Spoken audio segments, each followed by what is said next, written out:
Bom dia, bom dia. Hoje vamos falar sobre coisificação do amor. Eu te amo e te dou coisas. Isso começa na infância. Porque, Ilane, às vezes o pai e a mãe acreditam que o importante é dar tudo para o filho. Só que por esse tudo, trabalha-se muito e dá ausência de presença. A criança tem tudo. Tem a babá, tem o motorista, tem o tablet, o iPhone, tem tudo. Não falta nada. Só que falta a presença do pai e da mãe. E isso pode trazer danos para a mente da criança, para a alma da criança. Primeiro porque ela vai entender que toda vez que ela precisar se sentir amada, ela tem que receber alguma coisa. Segundo, que na cabeça da criança, ela vai vendo o pai e a mãe embora, amor para ela é aquilo. E isso é um mal que também se perpetua nas famílias. Ausência de presença eu tive, ausência de presença eu dou. E a ausência de presença é algo que traz a ideia e o conceito de abandono, rejeição. Entende? E aí a gente vê jovens mimados, pessoas que vão para o trabalho e que não conseguem se relacionar, porque me dá danoninho, me dá a melhor cadeirinha, me dá a comida que eu quero, me dá o salário que às vezes eu não faço nada para receber, mas minha mãe e meu pai sempre me deu. Eu achei e aprendi que a vida era isso. E não é isso. Muitos pais trabalham para dar o mundo dos filhos, o mundo aos filhos. Mas se esquecem de abrir o livro da sua vida para eles, compartilhar a história. Gente, olha, eu sou uma pessoa que eu gosto muito das histórias. E eu gosto tanto das histórias que eu não me canso de ouvir as histórias do meu pai. E hoje, meu pai tá vivo, graças a Deus, combinou comigo que vai ficar vivo até os 125 anos, caminhando na lagoa todo dia de manhã, ó, fica comigo aqui. E eu falo pra ele, crianças, netos, vem, vamos ouvir as histórias do vovô. Eu gosto das histórias. Que depender de mim, as famílias não terão apagamento de memória. Eu não nasci em 86 e o mundo começou em 86. Não é verdade isso. E hoje, na psicologia, na traumatologia, nós já estamos trabalhando com a ideia das heranças emocionais. Aquilo que eu não tive acesso, mas que vive em mim. Tá entendendo? Eu não lembro, Irlânia, mas aqui diz que eu, quando minha avó estava grávida da minha mãe, com 5 meses, a célula que faria Irlânia já estava lá na barriguinha da minha mãe e barriguinha do meu pai. Da minha avó, na gestação do meu pai e da minha mãe. Então tem coisas que eu vivo que eu não tenho ideia. Mas eu vivo uma tristeza profunda. Então a gente precisa passar as histórias, porque muitas coisas, depois que eu fiquei sabendo, arrumou, organizou. O conhecer deu clareza e organização interna. Às vezes traz uma confusãozinha, porque a gente não queria que isso acontecesse na nossa família, mas não adianta ficar se debatendo na areia movediça. Na minha família teve loucura, na minha família teve escravidão, na minha família teve drogadição, na minha família teve prostituição, na minha família teve suicídio. Mas isso não me define. Isso define que eu tenho uma história e que em meio a toda essa dor, a vida não acabou e eu nasci. E agora eu me autorizo a fazer algo bom com essa vida. Muitos professores dão milhões de informações lógicas para os seus alunos, mas nunca contaram um capítulo de suas histórias. Olha aqui, hoje a gente tem falado muito sobre isso, o poder da história, né? A história que conecta.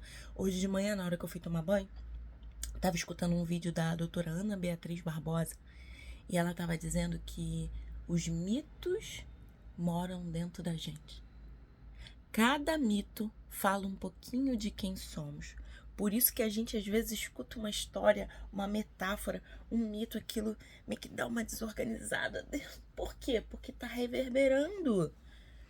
Foi o que Jung falou com a Anísia Silveira, olha,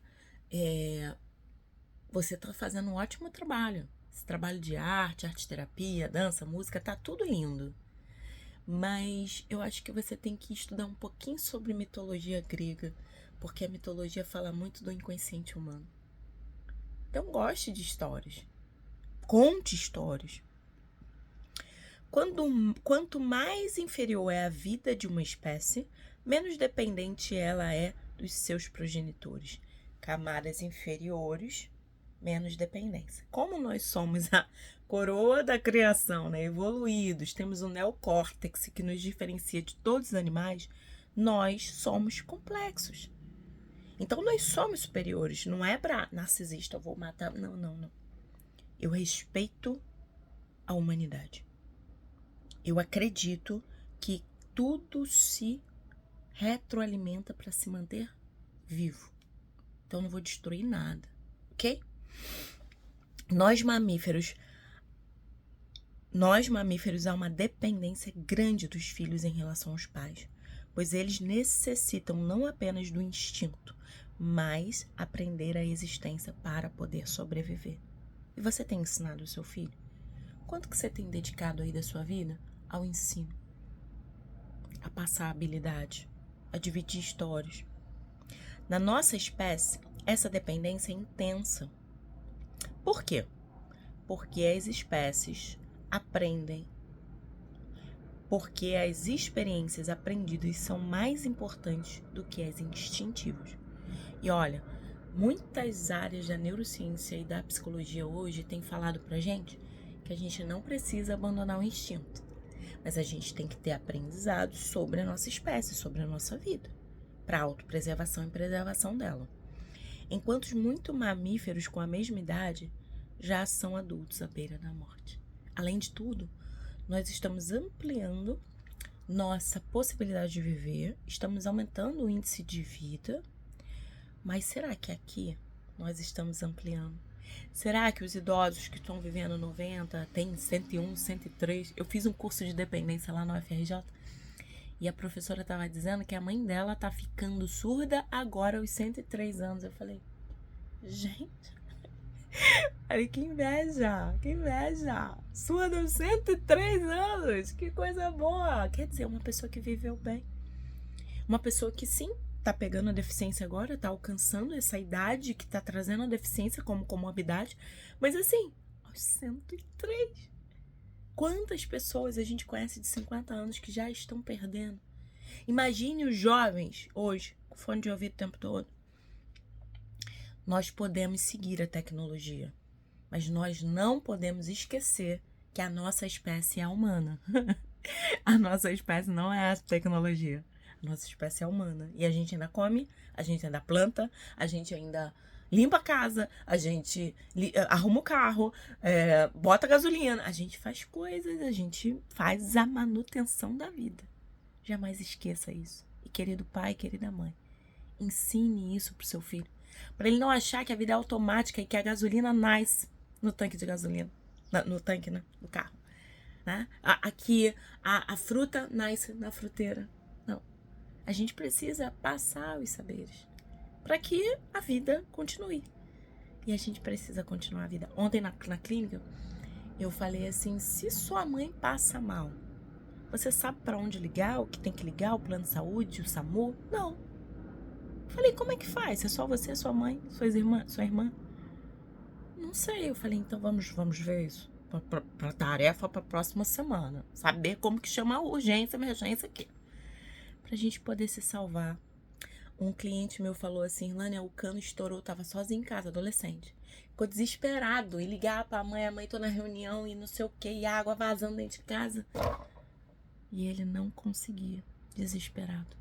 Então a gente tem que ensinar onde é a porta de entrada, a porta de saída, onde liga o disjuntor, onde desliga o registro, aonde liga se passar mal a mãe, o pai, porque pai e mãe passam mal. São saberes que a gente tem que passar adiante. Tá ok? Beijo pra você, espero que essa live te ajude. Envia ela pra alguém, faz um like, deixa o seu comentário e amanhã eu volto pra gente continuar a conversar. Beijo grande, feliz agosto pra você. Faça o seu agosto valer a pena.